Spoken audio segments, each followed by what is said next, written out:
El Instituto de Negocios Amway presenta al siguiente orador, quien compartirá contigo su experiencia personal. Esperamos que te resulte útil en el desarrollo de tu negocio.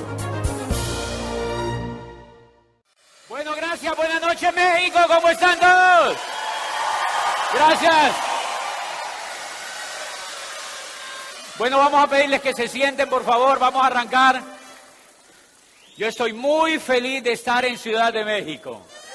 Muy feliz, muy feliz. Muy feliz de estar en Ciudad de México porque quiero muchísimo a sus líderes. Somos grandes amigos desde que yo entré al negocio y la historia de los diamantes de México fue lo que más nos impactó a nosotros la vida. Ahora van a ver un poquitico, yo esta noche les voy a contar cómo aparecí yo en la historia de este negocio, cómo hice para arrancar en esto, por qué antes yo no lo había visto. Bien, voy a contarles un poquitico cómo yo conozco el negocio. Porque este es el pedazo de una convención más importante, porque cuando a mí lo que me despegó en el negocio, lo que me ayudó a entender el negocio y lo que me instó a que yo podía hacer este negocio, es que yo escuché un día una grabación en la que un diamante contaba en una tarima de estas en una convención lo que él le había pasado, los obstáculos que había tenido y la historia propia para conocer el negocio de Amway. Bien, yo desde chiquitico era un gran soñador. Para hacer ese negocio se necesita ser un gran soñador. Eso es clave para hacer este negocio.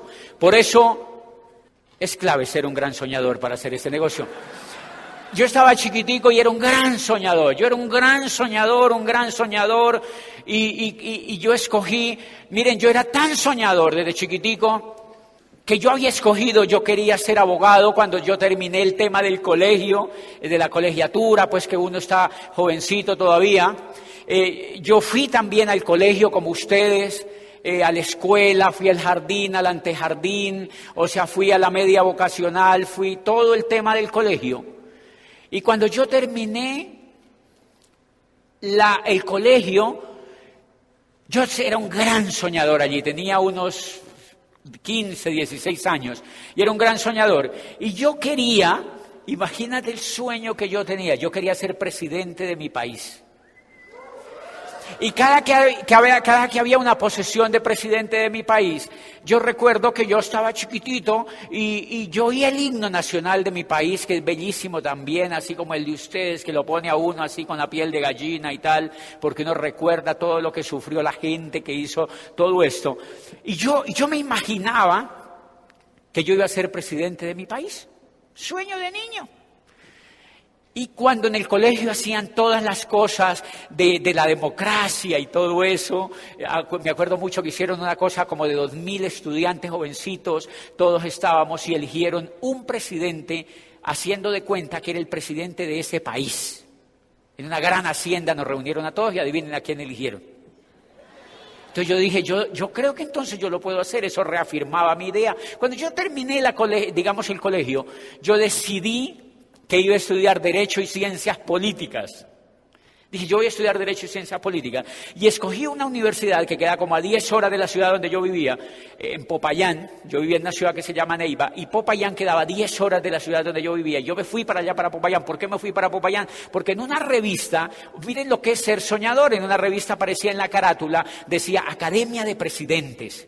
Decía, la Universidad del Cauca en Popayán es la única universidad de Colombia por cuyos claustros han pasado 17 presidentes de la República. Yo dije, yo soy uno. Yo dije, yo me fui. El problema es que yo me fui y yo no tenía con qué vivir allá. Porque mi familia no me iba a gastar la carrera, porque ellos querían que yo estudiara allí de noche, en una universidad nocturna. Han visto que las universidades ponen carreras nocturnas. Entonces mi familia me decía, estudia de noche. Entonces yo decía, pero estudiar de noche, si uno no encuentra profesores exitosos de día, mucho menos de noche. O sea, yo no quería estudiar de noche, no me impactaba estudiar de noche. Entonces yo, me voy a Popayán haciéndole no caso a mis papás y llegué a esa universidad a estudiar de día, con los muchachos que les enviaban plata a los papás. Y cuando yo ya estaba ya en la ciudad, yo llamé a mi casa y mi papá me dijo, ¿y con qué vas a vivir allá? Y yo dije, oye, ¿verdad? Yo no me había puesto a echarle cuenta de con qué iba a vivir allá. ¿Qué me llevó allá? Un sueño. Un sueño. Cuando yo me di cuenta, yo estaba allá en Popayán y me dijeron, ¿y con qué va a vivir allá? Yo dije, oye, ¿verdad? Y entonces yo dije, claro, si yo no hice cuentas, porque si yo me hubiera puesto a hacer cuentas de con qué iba a vivir allá, jamás me hubiera ido. Jamás me hubiera ido. Y hoy entendí una cosa de una cuestión que leí hace mucho tiempo. Sobre un estudio que hicieron sobre los cucarrones. Ustedes conocen los cucarrones, que son abejorros, yo no sé cómo le llaman, que tienen alitas chiquititas y se comen las hojas de los árboles. Vuelan, son una plaga y entonces son grandes, así, gordos, y está demostrado físicamente que ellos no pueden volar. En las facultades de física han hecho pruebas de que por la aerodinámica que tienen ellos no pueden volar. La gran pregunta es, ¿por qué vuelan? Porque nunca se lo han dicho. Ellos no conocen el estudio. O sea que si ellos van a la facultad, ellos no vuelan más.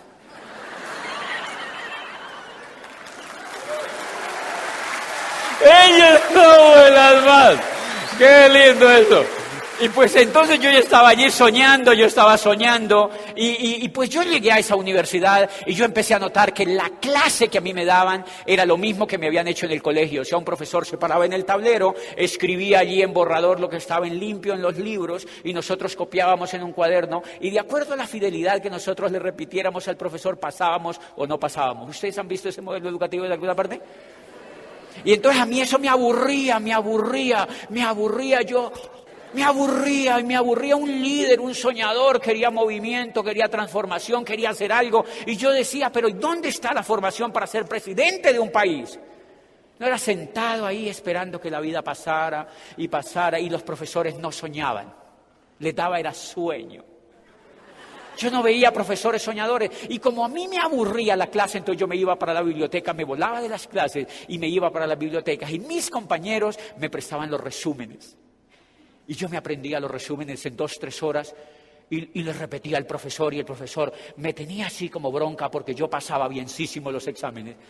Pero no necesitaba copiar. Mientras tanto yo me iba a las bibliotecas y empezaba a leer cosas que no enseñaban en la universidad. Me empecé a leer, a meter a la literatura.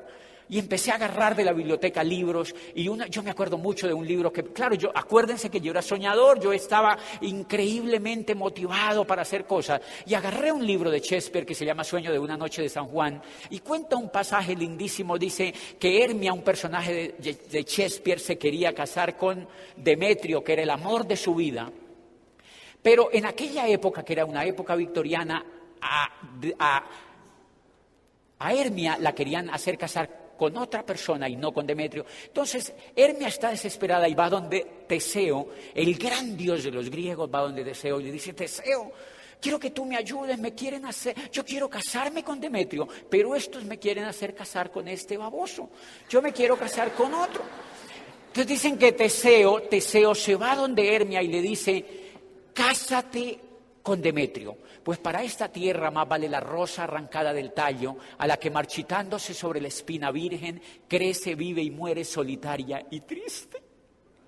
Y yo decía, ¡guau! Yo estaba emocionadísimo ahí, y yo seguía leyendo, yo seguía metido ahí en la literatura, y yo seguía leyendo, y un día agarré una biografía de Borges. ¿Se acuerda Jorge Luis Borges? Borges quedó ciego. Justo cuando estaba ya de mucha edad quedó ciego y el sueño de Borges era ser director de la Biblioteca Nacional de Buenos Aires. Y justo cuando llegó el tiempo de que le dieron el cargo quedó ciego del totazo. Y entonces los amigos iban y le leían en finlandés, iban y le leían en inglés, iban y le leían en alemán, iban y le leían en todas las lenguas donde él amaba la literatura. Y uno de los amigos fue y se quejó, fue y se lamentó. Qué pena el escritor como quedó ciego. Imagínate un escritor ciego, un gran lector como Borges. Y Borges dicen que por eso compuso el poema de los dones. No rebajéis a lágrima o reproche esta demostración de la maestría de Dios, que con magnífica ironía me dio a la vez los libros y la noche. Y eso me impactaba a mí. Y ahí yo estaba impactado. Y ahí yo estaba impactado con la literatura y eso me estaba enseñando valores de liderazgo. Yo me envicié más a los libros y a la biblioteca. Y la última cosa que me acuerdo que me impactó mucho, que tiene que ver mucho con este bellísimo país y con esta gran ciudad, fue un gran soñador que vivía en Colombia desde chiquito queriendo escribir, y escribía en Cartagena y escribía en Barranquilla, y se encerraba en los hoteles a escribir en un cuarto frío y solo, a escribir y a practicar su sueño.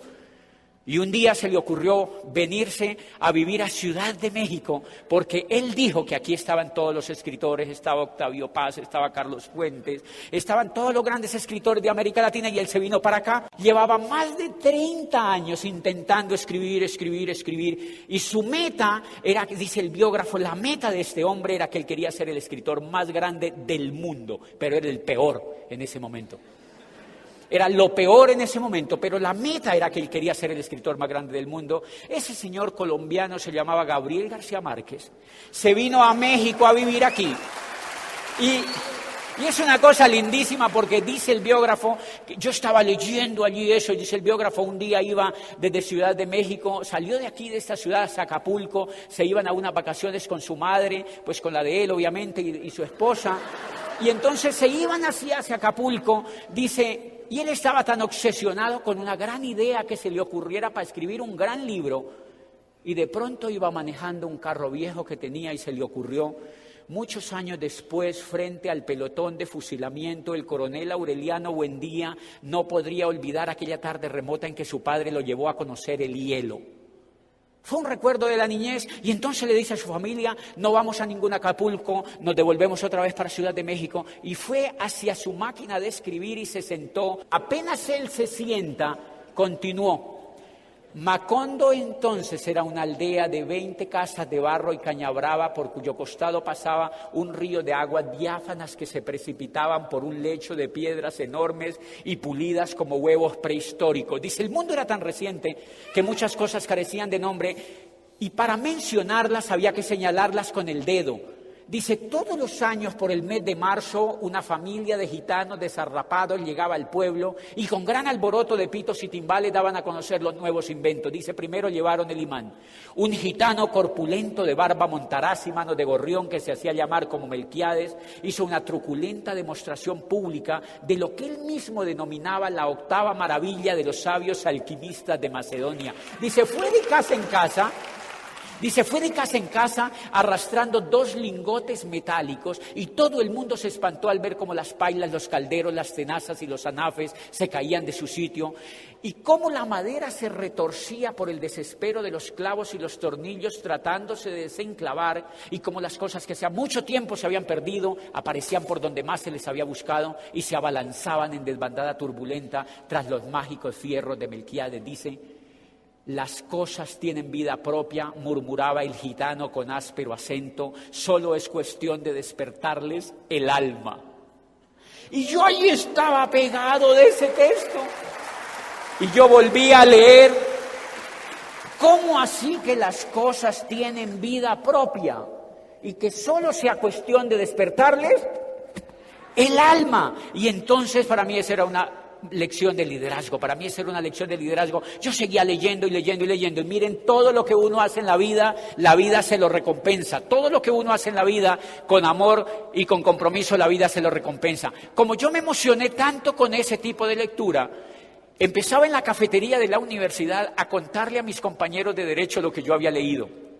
Y yo le decía, mira lo que dice Shakespeare, mira lo que dice Adam Smith, mira lo que dice François Fukuyama, mira lo que dice fulano de tal, mira lo que dice Voltaire, mira lo que dice Rousseau, mira lo que dice Pestalozzi sobre la educación, mira cómo la educación. Y los amigos míos me empezaban a decir, ¡qué increíble! ¿Y dónde está eso? Yo, pues en los libros, baboso, hay que ir a la biblioteca. Y entonces un grupito de amigos míos empezó a ir a la biblioteca también, y nos íbamos a la biblioteca y empezamos a generar una especie de grupo donde hablábamos de Shakespeare, donde hablábamos de las grandes revoluciones, donde hablábamos de la Revolución Francesa, donde hablábamos de Maquiavelo y de la creación de la política moderna, y los muchachos eran increíblemente entusiasmados con eso. Y entonces fue tan exitoso el intento ese que empezamos a hacer cada fin de semana, nos reuníamos entre 50 y 70, 80 estudiantes de todas las carreras de las universidades, nos reuníamos en un auditorio para hablar de esos temas y yo les daba las conferencias. ¿Y qué? Yo les daba las conferencias. Y una de las conferencias que yo tenía, para que te des cuenta que cuando uno le da a la vida cosas con amor, la vida se la recompensa. Van a ver cómo toda esta historia se desenreda de una manera increíble. Me monté 7 conferencias y los estudiantes terminaron peleándose por entrar a las clases. 2 días se iban y se metían allá y se atiborraba un pequeño salón y la primera conferencia que yo les daba se llamaba El hombre como transformador de paradigmas. Sonaba buenísimo, ¿verdad? Y era así increíble. Y así sucesivamente, el hombre como factor de cambio, el hombre como transformador de la cultura. Y y yo empezaba a hablar de eso y los muchachos decían, yo quiero hacer lo que usted hace. Los más pilosos, los más así emocionados decían, yo quiero hacer lo que usted hace. Y yo les decía, tienes que leer más. Uno de esos muchachos se llamaba Mauricio, era biólogo. Y me dijo, yo quiero hacer eso que usted hace, yo quiero que me dé un chance en hacer eso que yo hago, en hacer lo que usted hace. Y le dijo, ok, prepárate un tema y yo te escucho en privado y te dejo que lo des después. Yo ya estaba cotizadito. Y entonces, mi amigo Mauricio preparó el tema. Yo lo oí y era increíble, me gustó el tema. Le dije, ok, tú sigues entonces ayudándome, tú tienes un tema y yo tengo otro. Yo tenía una novia que ya era ingeniera electrónica y me dijo, yo también quiero hacer otro tema y si no te termino. Ok, entonces yo también te dejo hacer otro tema. Entonces Mauricio y esta niña ya hacían ellos 2 temas y yo otro tema. Empezamos a hacer un equipo allí. Pues miren lo interesante, pasaron más de 3.000 estudiantes en 5 años de carrera universitaria por ese sistema. Pasaron más de 3.000 estudiantes a quienes literalmente les dañábamos el coco con esa información. ¿Para qué va todo eso? Mauricio, ese amigo mío que daba una de las charlas, cuando se graduó de la Universidad de Biólogo, entró a trabajar en una de las universidades públicas de allí, en la que yo me había graduado. Y él era directivo de esas universidades y él iba a una reunión donde iban todos los rectores. Y entonces uno de los rectores, eran 12 universidades que se reunían a hacer proyectos juntos. Y entonces uno de esos rectores dijo, yo necesito un vicerrector para mi universidad que tiene que ser joven y que ojalá le guste la gente, pero yo quiero que sea joven. Entonces Mauricio le dijo, yo tengo un amigo que le gusta mucho la gente y que es joven y es así emprendedor. Y él le dijo, dame el teléfono y dile que yo lo voy a llamar. Al otro día me llamaron a mi casa y me dijeron, doctor Bobadilla, allá en Colombia le dicen doctor a los abogados. Y entonces me dijeron, doctor Bobadilla, yo apenas había terminado las asignaturas de Derecho. Yo no tenía ni rayos de idea qué iba a hacer en la vida. Pero ya había terminado las asignaturas de Derecho. ¿Conocen ustedes a un estudiante que termina todas las asignaturas y no tiene ni rayos de idea qué va a hacer en la vida? ¿Ok? Quizá íntimamente. Yo era así, yo no tenía ni rayos de idea. Y la idea de ser presidente de mi país se me había ido por una razón. Porque en los 5 años de carrera mía habían asesinado a los 6 más prestigiosos líderes de mi país, a los más brillantes, a Galán, a Jaramillo, a Antequera. Habían asesinado en la calle a los más brillantes. Y entonces yo dije, pues está bueno el tema, pero así no me gusta el jueguito. O sea, así como que no me gusta. El jueguito está muy pesado. Y entonces se me fue como yendo la idea y había terminado las asignaturas. Y me llaman de la universidad, doctor, nosotros queremos que usted venga a nuestra universidad porque hay un cargo de vicerrector y nosotros queremos que usted aplique. Yo no quería ir, pero no tenía dinero. Porque a esas cosas que hacíamos de literatura no les podíamos sacar dinero. Era gratis todo, yo no sabía de dónde ganar dinero. Y ahí me está llamando esa universidad, me dice, nosotros queremos que se presente. Yo fui y me presenté sin ganas porque yo no quería ir a ese cargo. Porque yo había leído a lo largo de mi carrera que el empleo era la evolución de la esclavitud. ¿Ustedes no han visto cómo se le parece? Que el empleo era la evolución de la esclavitud, porque mire, el jefe es el dueño del tiempo de uno y del cuerpo de uno. Es el dueño del cuerpo, del tiempo, de los sueños y le paga lo que él quiere. Entonces yo decía, no, yo no quiero ese estilo de vida, yo quiero ser otra cosa, pero no sabía qué. Y entonces, como necesitaba dinero, voy y me presento allí, y fui al consejo ese de la universidad, y me dijeron, doctor Bobadilla, ¿usted por cuánto trabajaría en esta universidad? Porque mi amigo le había dicho que yo era un líder, y entonces yo le dije, yo trabajaría por tanto, y le pedí por encima de lo que pagaban. Y entonces uno del consejo me dijo, doctor, ¿y eso es negociable? Yo le dije, sí, pero hacia arriba. ¿Por qué yo le dije sí, pero hacia arriba? Porque tenía buena autoestima. Porque no me quería regalar, porque yo no quería eso, yo no quería ese puesto. Pues bien, al otro día me llamaron y me dijeron, doctor, queda contratado. Y yo, me esclavizaron. Bueno, aquí están mis manos, pónganme la cadena, no tengo dinero, ni nadita que comer. No tengo dinero. La gran humillación. No había aprendido a ganar dinero. Y el dinero me esclavizó. Fue la primera esclavitud que yo tuve. Allí estaba yo de vicerrector de una universidad donde yo no quería realmente. Y voy y me siento a un puesto. Y entonces yo no sabía nada de educación. Pero yo había leído, yo me siento ahí en el escritorio, me dan un escritorio más interesante. Los profesores, me hago amigo de estudiantes y profesores. A los 6 meses de yo estar allí como vicerrector, le aplicaron el ácido al rector que me había nombrado a mí. Ha sido un placer contar con usted.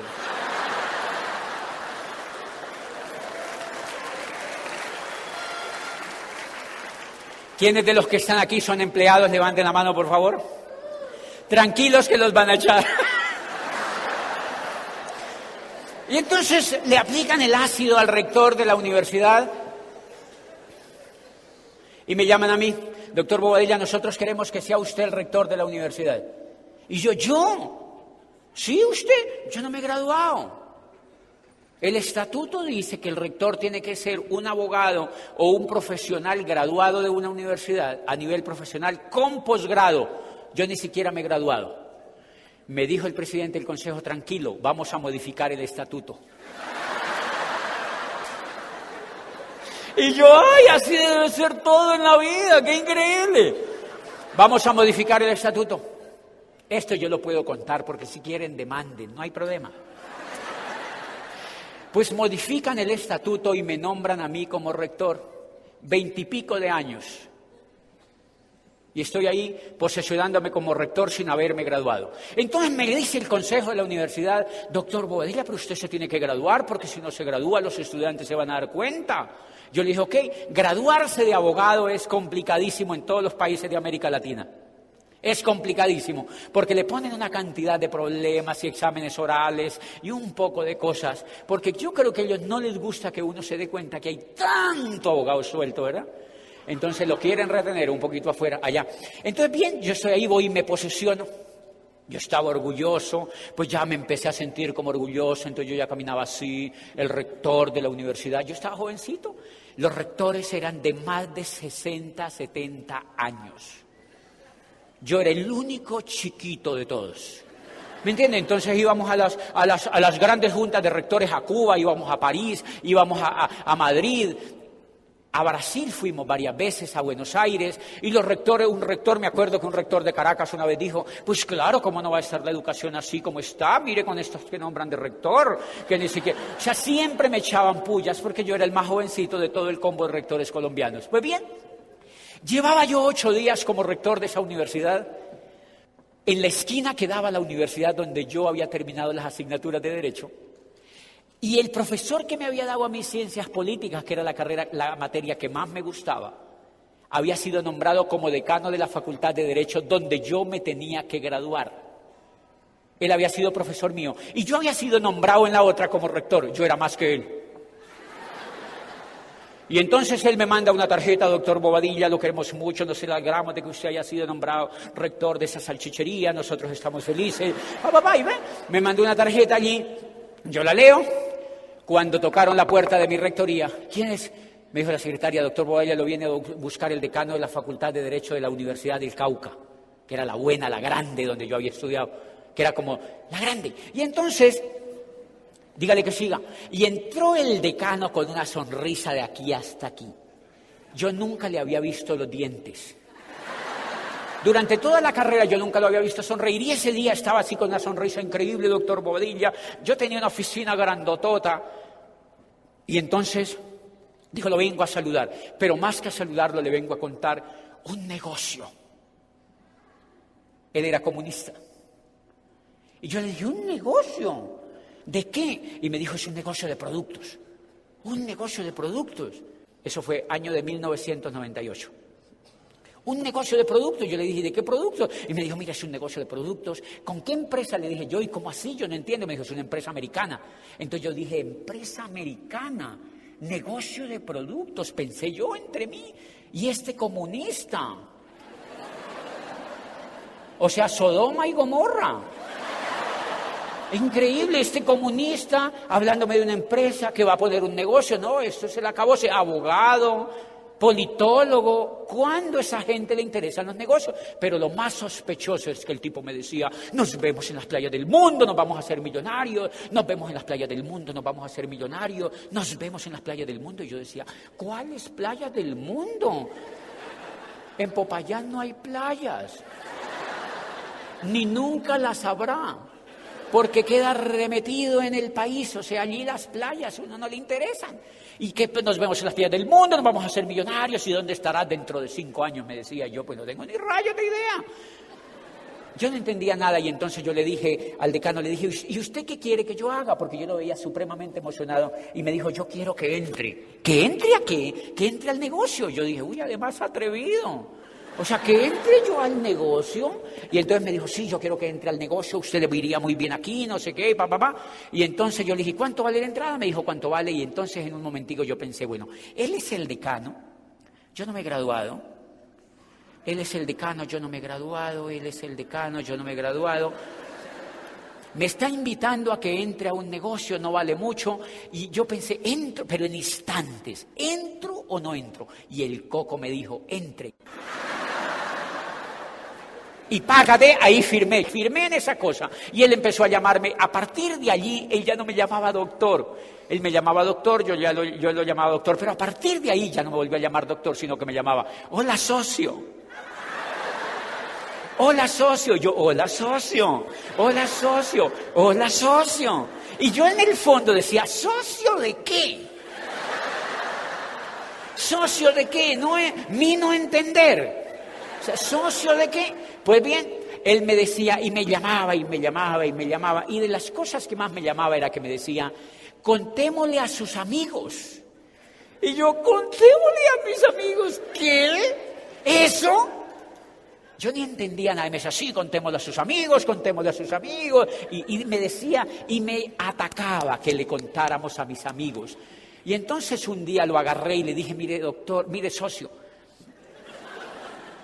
usted sabe que yo no me he graduado, y usted me está diciendo que nos vamos a contarle a mis amigos, y que nos vemos en la playa del mundo, y que nos vamos a hacer millonarios. Yo no me he graduado. Él se quedó viéndome y me dijo, tranquilo, socio. ¡Ay, qué lindo! Es la mejor historia. Me dijo, tranquilo, socio. Eso era una universidad pública, complicadísima. Pues nada, a los 15 días yo ya estaba graduándome en privado. Estaba graduándome en privado con mi socio ahí al lado, recibiendo el cartón. Y fue tan increíblemente influyente el decano para mi grado que el rector de la universidad estaba presente en mi grado. Y entonces me gradué allí. Apenas me gradué me dijo, bueno socio, usted ya se graduó, ya se quitó esa preocupación, ahora sí lo nombran de planta en la universidad. Entonces contémosle ahora sí a sus amigos.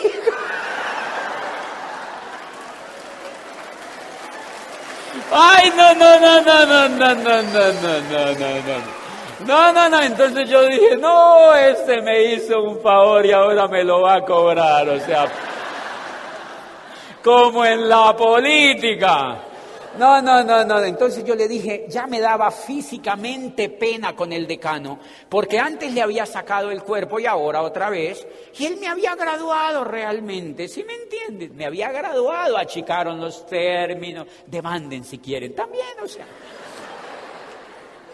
Me dio mucha pena con el decano y entonces yo dije, ¿qué hago? ¿A qué amigos les invito? Entonces yo tenía 15 profesores que yo contrataba directamente, los que van así a pedir cátedra, denme unas horitas, tienen unas horitas cátedra, profesores baraos que van a pedir a las universidades horas. Y entonces yo invité a esos 15 profesores a la reunión. Pero yo ni en reunión de qué. O sea que no es para contarles la oportunidad, me decía, Invité a los 15 profesores de física pena y los invité a un salón ahí cerca de la rectoría. Eran 15, adivine cuántos fueron. Fueron 16. Se coló un sapo por si acaso le daban un contrato. Yo dije, si estos 15 no van, no les renuevo el contrato. O sea que ahí aparecieron los 15, pero yo no fui. Yo no fui porque a mí me daba pena. Yo no entendía nada y a mí me daba pena irles a hablar de una cosa que yo no sabía. Entonces yo era un agente secreto. Yo me fui y me metí detrás así por el auditorio, así. Por una rendijita así. Y yo estaba viendo así a los profesores, pero ellos a mí no me veían. Y entonces llegó el decano y se paró en una pizarra y les explicaba, este eres tú que metes a ti, que te meten a ti, y pintaba bolas. Este eres tú que metes a ti, que te meten a ti, que te meten a ti, que te meten a ti. Este eres tú que te meten a ti, que te meten a ti, que te meten a ti, que te meten a ti. Este eres que te meten a ti. ¿Me entiendes? Y ahí está, y él terminaba diciendo, y nos vamos a hacer millonarios, y nos vemos en las playas del mundo, y dónde estarán dentro de 5 años, y nos vemos en las playas del mundo. Y yo decía, ay, otra vez están diciendo eso a los profesores. Y esos profesores así como carecaballo todos, ¿sí me entienden? Los profesores como yo no habían entendido nada tampoco. Y entonces todo silencio, y yo allí quietico como un conejo así. Y entonces una profesora le dijo a la otra, profesor Amparo, ¿usted va a entrar a eso? Y la otra le dijo, no, yo no voy a entrar a eso. Pero así como brava, le dijo, yo no voy a entrar a eso. Y entonces Amparo le dijo, yo sí voy a entrar. Entremos, colaborémosle al rector. ¿Cómo así que colaborémosle al rector? Me dijo limosnero. Y ahí mismo yo salí y me fui y me senté en mi escritorio otra vez. Dios lo bendiga, negocio, yo no quiero saber nada de usted. Primer mensaje para todos los que están aquí. El negocio de Amway es un negocio que se hace con inteligencia emocional. Es un negocio que se hace si uno fortalece la inteligencia emocional. La profesora solo con ese comentario me mató. ¿Te das cuenta? Ahí estaba yo infartado, solo con un comentario. Ni siquiera había dado el plan yo. Solo con ese comentario me infarté, porque la inteligencia emocional que yo tenía era muy bajita debido a la carencia de información y a la carencia de profesionalismo en el negocio. Pues bien, yo me volví a meter a mi oficina y yo empecé a notar en el cargo de rectoría que la vida pasaba así. Mire, yo me bañaba por la mañana, en ese tiempo yo me bañaba por la mañana, desayunaba y me iba a trabajar y por la noche yo llegaba a mi casa y veía televisión. Por la noche, yo recuerdo en esa época que estaban de moda las novelas mexicanas. Los ricos también lloran, se llamaba una, Lupita, hazme tuyo, cosas así, o sea, Lupita, yo no sé qué, La Fiera, me acuerdo que se llamaba otra, La Fiera, bueno, en fin. Entonces, yo desayunaba, me iba a trabajar y por la noche veía televisión. Al otro día yo me levantaba, desayunaba, me bañaba, me iba a trabajar y por la noche veía televisión y al otro día yo me levantaba, me bañaba y me iba a trabajar y por la noche veía televisión y al otro día yo me levantaba, me bañaba, desayunaba y me iba a trabajar y al otro día yo me levantaba, me bañaba, desayunaba y me iba a trabajar y al otro día yo me bañaba, me levantaba, me iba a trabajar y por la noche veía televisión. Y un día eso a mí me empezó a sacar la paciencia. Yo dije, es increíble. ¿Y esto así por cuánto tiempo? Y entonces yo dije, es increíble. Entonces me rebelé y mire lo que empezó a pasar. Me bañé, desayuné y me fui a trabajar y por la noche fui a ver televisión. Y al otro día me levanté, me bañé, fui a trabajar y por la noche vi televisión. Y al otro día me levanté, me bañé y por la noche vi televisión. Y al otro día me levanté, me bañé y por la noche vi televisión. ¿Por qué no cambié? Porque la información seguía igual en el coco. Porque la información que tenía no me daba para más, porque la inteligencia que tenía en la mente no me daba para más, porque había sido formado para ser un esclavo de la economía de allá afuera por un sistema que no permite que la gente se haga libre. Es un modelo educativo diseñado para que los jóvenes y nadie se haga libre. Es un sistema diseñado para que la gente no comprenda cómo funciona la economía. Mire lo que yo hacía, yo ganaba mi sueldo y me iba a comprar a un supermercado. Y de pronto yo me empecé a enterar que la plata no me alcanzaba. ¿A alguien le ha pasado eso? Y yo me empezaba a dar cuenta que la plata no me alcanzaba. Y yo decía, la plata no me alcanza. Y entonces yo ahí veía televisión y la televisión me decía, tranquilo, tenemos la solución. Visa, Mastercard, American Express. O sea, tenemos la solución y yo pase para acá esas tarjetas. Y entonces tapaba los huecos de las deudas con tarjetas de crédito y se me empleaba más y más y más y más y más y más y más. Y de pronto, y claro, como yo sigo viendo televisión, la televisión me dice, tienes que comprar carro nuevo. Rector de una universidad, tienes que comprar carro nuevo. No tengo plata, televisor. ¿No ves que no me alcanza ni para los gastos normales? Tranquilo, te lo fiamos. A 5 años, y yo, ¡ay, qué país más lindo! Pase para acá ese carro y me subo yo en el carro fiado. Y ahí estaba yo pagando el carro fiado y sigo viendo televisión y la televisión me dice, tienes que tener casa propia. Y entonces el muñeco ese le dice a uno, tienes que tener casa propia. Televisor, no tengo plata. Tranquila, te lo fiamos, te dice el televisor. ¿Por cuánto me fías la casa? ¿30 añitos? Te fiamos la casa por 30 añitos y entonces yo digo, pase para acá esa casa entonces. Y saco yo la casa para mí y entonces yo 30 años pagando la casa. Y en determinado momento yo pienso y yo digo, yo ya tengo 30 y pico de años. Me han fiado una casa a 30 años. Cuando yo termine de pagar esto ya no tengo ni próstata.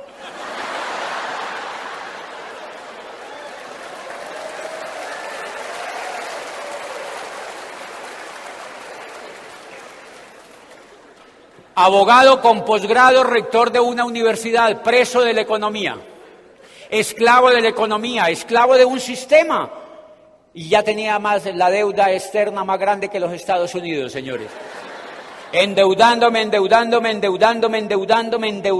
y endeudándome, sin esperanza, no sabía para dónde iba. Trabaje, compra y se endeuda, trabaje, gasta y se endeuda. Y yo decía, y la televisión han echado a 50.000 de no sé dónde, a 2.000 de no sé dónde, a 3.000 de no sé dónde. Eso es increíble y uno empieza a tomarle miedo a la vida. Y entonces uno dice, no, pues harta gracia que yo tengo empleo, que yo soy rector de una universidad y que yo tengo empleo, porque te empiezan a meter miedo de allá afuera.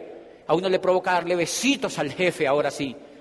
Y entonces ahí estoy yo 5 años de mi vida, 5 años de mi vida ahí perdido. Pues fue tanto el desespero de hacer esto,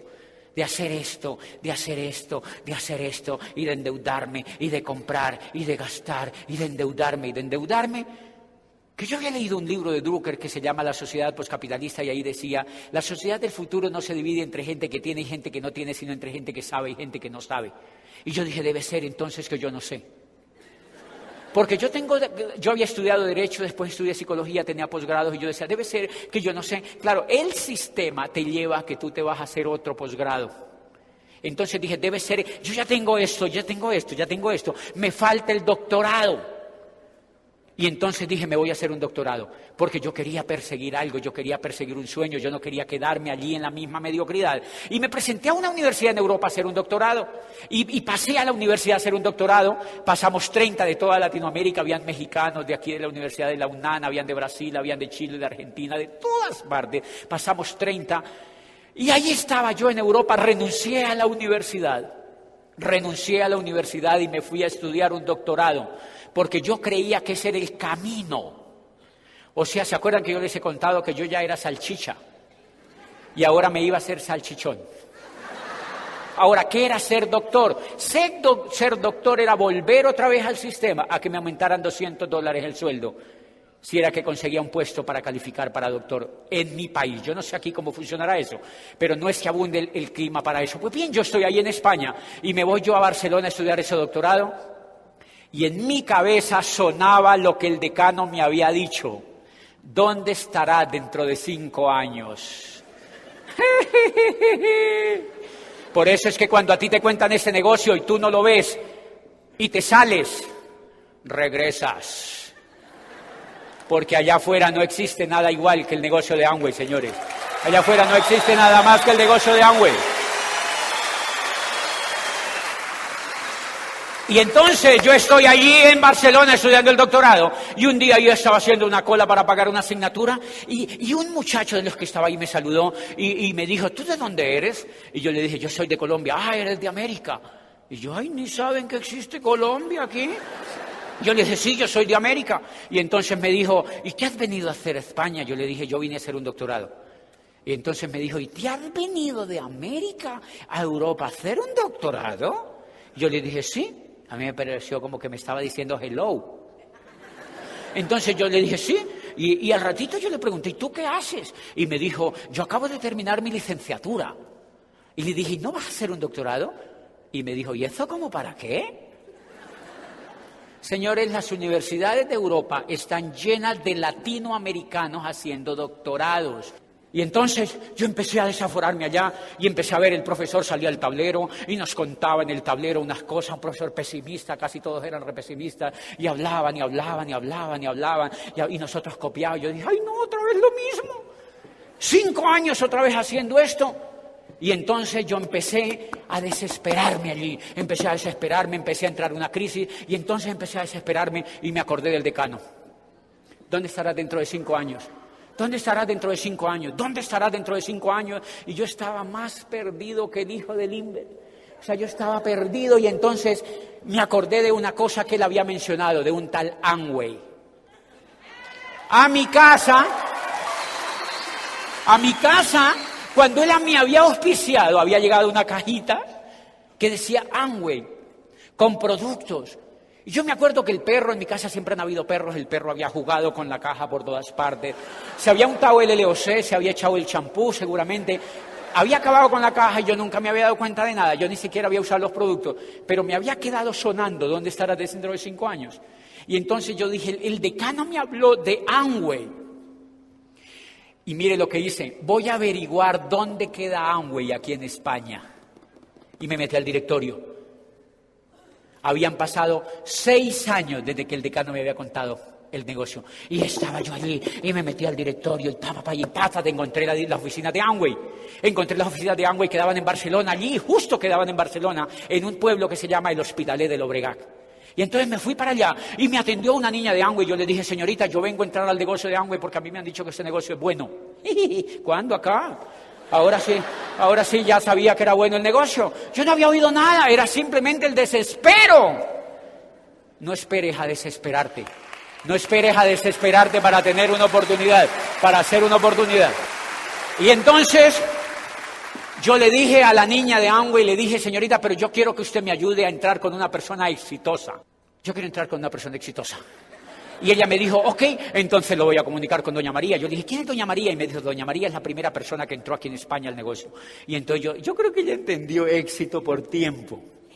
Y entonces yo le dije, ok, dame el teléfono de doña María, y pácate, me dio el teléfono. y me voy yo. Pero antes de irme de Amway, la niña me dijo, espérate un momento, te voy a entregar catálogos del negocio. Y Págate me entregó un grupo de catálogos así, y yo me fui con esos catálogos para la casa, y me senté en la casa con los catálogos, antes de llamar a doña María, yo me senté así en la silla, y yo veía en los catálogos cremas de afeitar, jabones, champú, desodorantes, limpiadores de piso, y yo veía eso, cremas de dientes, y entonces yo decía, es increíble, es rector universitario, abogado, columnista de prensa, estudiante de un doctorado, y estoy a punto de meterme a la venta por catálogo. Y mire, increíble, yo pensaba en mi corazón, qué bajo he caído, qué bajo he caído, qué bajo he caído.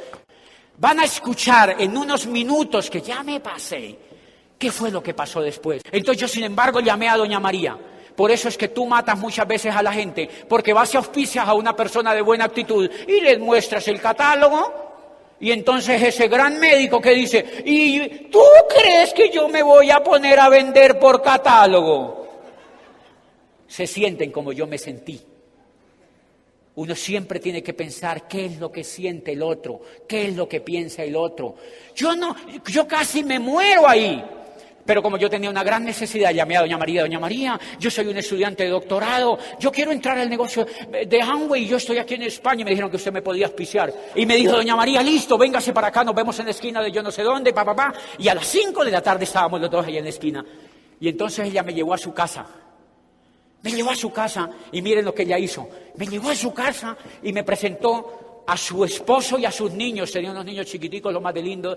Y cada que yo iba me mostraba la página de Amway. Y yo veía cremas de dientes, champú, desodorantes, jabones para el piso. Yo no entendía nada. Y cada que yo iba a la casa, doña María me daba cacahuates en un platico. Entonces yo comía cacahuates. Yo me pasaba, comía cacahuates. Comía cacahuates. Yo llegué a pensar en un momento, ¿será que el negocio de Amway se hace comiendo cacahuates? Porque cada que yo iba me daba cacahuates.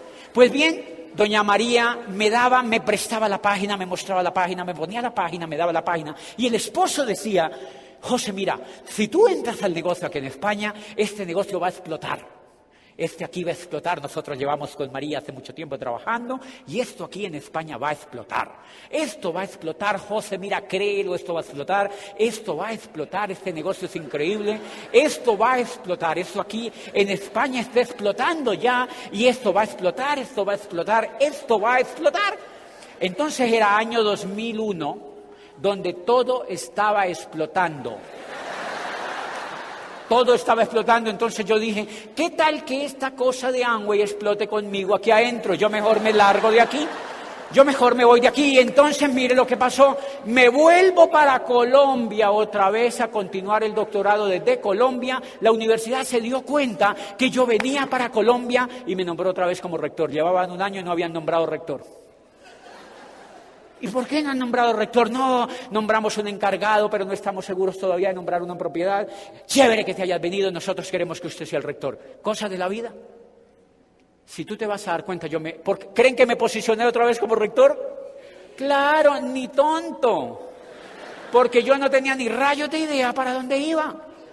Vuelvo a la universidad y mire lo lindo que empezó la vida otra vez. Me bañaba, me iba a trabajar y por la noche veía televisión. Me bañaba, me iba a trabajar y por la noche veía televisión. Me bañaba, me iba a trabajar y por la noche veía televisión. Me bañaba y yo decía, ay, ahora la vida es así.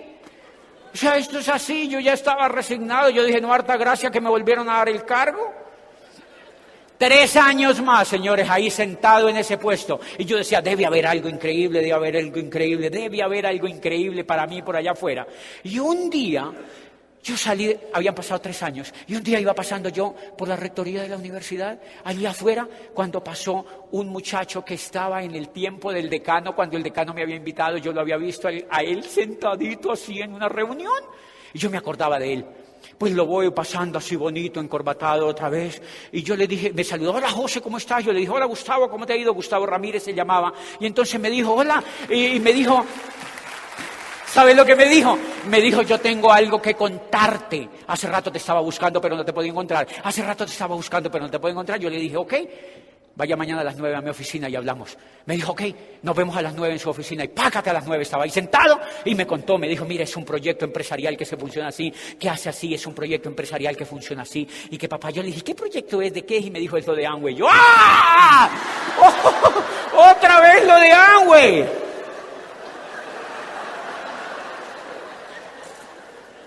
Otra vez con eso de Amway. Señores, no todo el mundo ve el negocio en la misma época ni en el mismo tiempo, pero lo van a ver. Pero lo van a ver. Y entonces me dijo, pero ¿saben qué me dijo él? Yo le dije, miren lo increíble, para que te des cuenta que el problema no es tanto. El negocio de Amway es fantástico, pero el problema es la necesidad, es el sueño que tenga la persona. Yo le hice esta pregunta a Gustavo, ¿con ese negocio yo me puedo ganar lo que me gano en esta rectoría? Me dijo, sí. Yo le dije, ¿en qué tiempo? Y él me dijo, en unos 4 meses. ¿En 4 meses? Me dijo, sí. Yo le dije, ¿qué tengo que hacer? Dijo, no, tenés que empezar a contarle a amigos tuyos. Tendrás que empezar a contarle a tus amigos tuyos. Y entonces yo le dije, ok, pero como él ya me dijo, entonces, pero mire lo que hizo. Me entregó unos cassettes y me dijo, escúchate estos cassettes. Y uno de esos cassettes era de un muchachito de Colombia que había hecho diamante en 4 años y tenía 21 años y 25 cuando llegó a diamante. Se llamaba Alejandro Hillera y decía, el cassette se llamaba Primer Diamante en Colombia. Y miren lo que decía. Decía, yo hice este negocio porque yo quería llegar a un lugar diferente. Y si quieres llegar a algún lugar diferente, tienes que hacer algo diferente. Yo, yes, eso me gusta. Y empecé a oír el cassette y me encantó. Yo le dije, ¿tiene más? Y me pasó otro. De nada sirve la técnica si no hay perro. Se llamaba De nada sirve la técnica si no hay perro. Y en ese cassette decía Sergio y Charo Rivera en ese cassette. Un gran aplauso para estos maestros del negocio. Un gran aplauso y homenaje a ellos. Y miren, ese cassette me impactó ese cassette. Y decía que para que uno hiciera algo en la vida, uno tenía que tener algo que lo persiguiera. Y yo decía, no, y él decía de un perro. Y yo decía, no, yo no tengo un perro, yo tengo es un rinoceronte. Yo esto lo hago, yo tengo eso. Y escuchaba más. Y le dije a Gustavo, ¿tiene más? Y me dijo, no tengo más. No tengo más. Tercer punto, tienes que tener CDs. No importa que no tengas catálogos. Tienes que tener CDs, porque los CDs son los que logran arrancar el sueño de la gente. Los libros, los CDs, los seminarios y las convenciones son los que logran arrancar el sueño de la gente. Y después la gente usa los catálogos y los productos como un vehículo. No es al contrario. No es al contrario, señores. No es al contrario, señores. Y entonces, miren lo que pasó, porque ya me tengo que ir. Yo estaba emocionado con esos 2 cassettes. ¿Tiene más? Me dijo, no. Yo le dije, ¿usted se acuerda del decano? Me dijo, sí. Le dije, vamos a la casa de él. Solo con 2 cassettes que me había escuchado. Vamos a la casa de él. Y fuimos a la casa del decano y golpeamos donde el decano. Y salió la señora y me dijo, no, nosotros ya no estamos viviendo juntos. Bueno, nos ha hecho una historia ahí. Y nos dijeron, mira, nosotros nos salimos del negocio de Amway. El programa educativo era fantástico. Era lo que más amábamos. Pero nosotros nos salimos del negocio. Y me dijo, a nosotros nos quedó un poco de cassette que habíamos comprado, porque mi esposo gastaba plata en eso como loco. Yo le dije, ¿cassette? Y me dijo, sí. Yo le dije, ¿cuánto? Dijo, son un mundo. Yo dije, tráigalos para acá, yo los veo. Y fue y sacó una caja así como un ataúd. Así de grande, una caja gigante llena de cassette. Y yo le dije, ¿cuánto vale esa caja? Y me dijo, se la vendo. ¿Cuánto vale? Dijo, yo no me acuerdo cuánto vale. Yo le dije, yo me la llevo mientras se acuerda hasta el sol de hoy. Hasta el sol de hoy. Yo me llevé la caja de cassette para la casa. Miren lo lindo. Yo me llevé la caja de cassette para la casa y empecé a escuchar en el carro los cassettes. Y los primeros cassettes que me escuché eran de Luis Costa. Eran de Luis Costa. Y Luis Costa decía que un sueño era tan poderoso que podía transformar la vida de cualquier persona, y que el sueño era lo más importante en el negocio de Amway, y que uno tenía que tener un sueño. Y seguí oyendo Miguel Aguado, Ángel de la Calle, no sé qué, habían de Lourdes, me acuerdo que habían unos cassettes de Lourdes antiquísimos, habían cassettes de Sergio y Charo, uno que se llamaba El Reto. el reto 1, donde decía que el gerente de yo no sé quién hacía este negocio y que yo no sé quién también lo hacía, y entonces yo, ¿por qué no lo voy a hacer?, decía yo. Y yo estaba fascinado y escuchaba cassette, eran 180. Y en todos hablaba de trabajo en equipo, de prosperidad, de familia, de esperanza, de abundancia, de crecer juntos, de cumplir los sueños. Yo me escuché así, de una sola sentada, yo me los escuchaba. Me escuché todos esos cassettes y mire lo que ocurrió. Apenas me escuché esos cassettes, me fui donde un amigo y le dije, tengo algo que contarle. Y me dijo, ¿cómo así? Yo le dije, sí, tengo algo que contarle. Y yo lo agarré de la mano y le dije, venga, le cuento una cosa. Y yo le conté el negocio. Y le dije, es una cosa increíble lo que nosotros tenemos. Y le dije, te tienes que escuchar esto. Y me dijo, ¿y qué es eso? Yo le dije, te lo tienes que escuchar, es una cosa increíble. Y me decía, pero eso es lo de Amway. Y yo, sí, ¿qué? Y me dice, escúchate esto, no juzgues nada, escúchatelo. Y lo dejaba ahí escuchando eso, y mientras él se estaba escuchando eso, yo le decía, ¿tú conoces a algún líder? Y me decía, sí. ¿Cómo se llama? Y me decía, se llama Juan Carlos. Entonces íbamos donde Juan Carlos. Y entonces, Juan Carlos, mira, Roberto y yo estamos haciendo una cosa increíble. Estamos escuchando una información que nos tiene re locos. Yo quiero que tú te la escuches. Y decía Juan Carlos, pase para acá, yo me la escucho. Y le decíamos, ¿tú conoces un líder? Y me decía, sí, Margarita. ¿Quién es Margarita? Es una profesora. ¿Y es líder? Sí. ¿Es soñadora? Sí, qué raro. Y entonces vamos allá. Entonces íbamos donde Margarita, ¿sí me entiende? Íbamos donde la profesora Margarita. Y era una señora increíble, Margarita. Estamos oyendo una información increíble, queremos que escuche. ¿Qué tenía que ver el catálogo? ¡Nada! Era el sueño, era la información, señores. Era el sueño, era la información. Era el sueño, era la información. Era la información. Y miren, por eso cada vez que en este negocio se toca la información, los diamantes saltamos de nervios. Una persona que no esté educada no puede llegar a la libertad porque el coquito no le da. Se necesita educación, se necesita inteligencia, se necesita información y se necesita inteligencia. Y entonces mire lo que pasó. Ahí estábamos con Roberto, con Martín, con Margarita y Juanita, sentados ahí en Popayán. Y empezaban a decir, qué cosa tan increíble. Y yo decía, tráigase 5. Pácate, llevaban 5, tráigase 8 y pácate, llevaban 8. Y en un momentico eran 40, 50, 60. Y yo, qué increíble esa información. ¡Qué increíble! Y la gente feliz. Oye, ¿qué tal esa información? Y empezábamos a comprar material del programa educativo que teníamos. Material y le dábamos a la gente.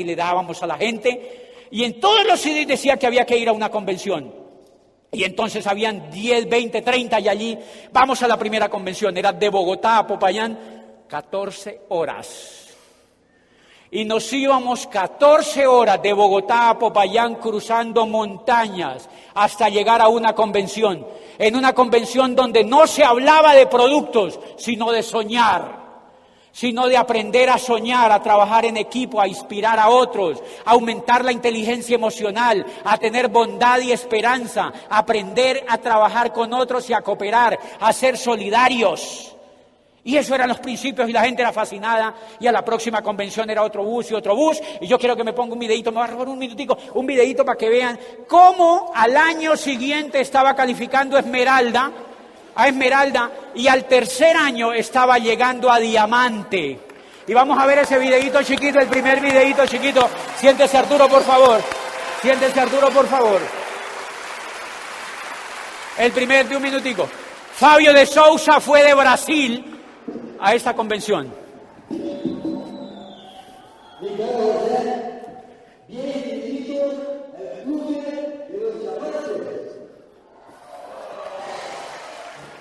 Yo quiero que te imagines en el último minuto, ayúdeme con el segundo, por favor.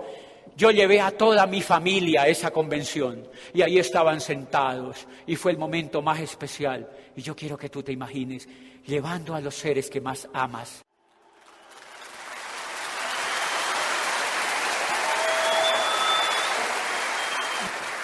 Señores, llegar a Diamante es fácil si usas el sistema educativo.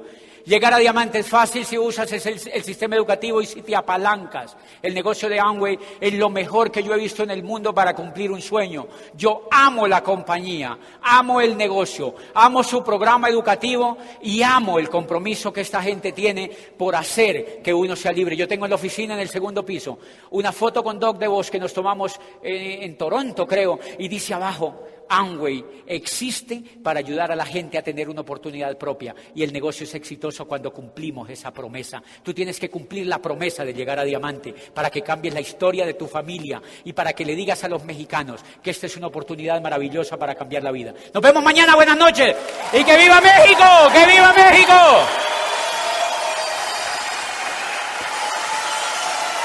Gracias, México, gracias. El Instituto de Negocios Amway agradece tu atención.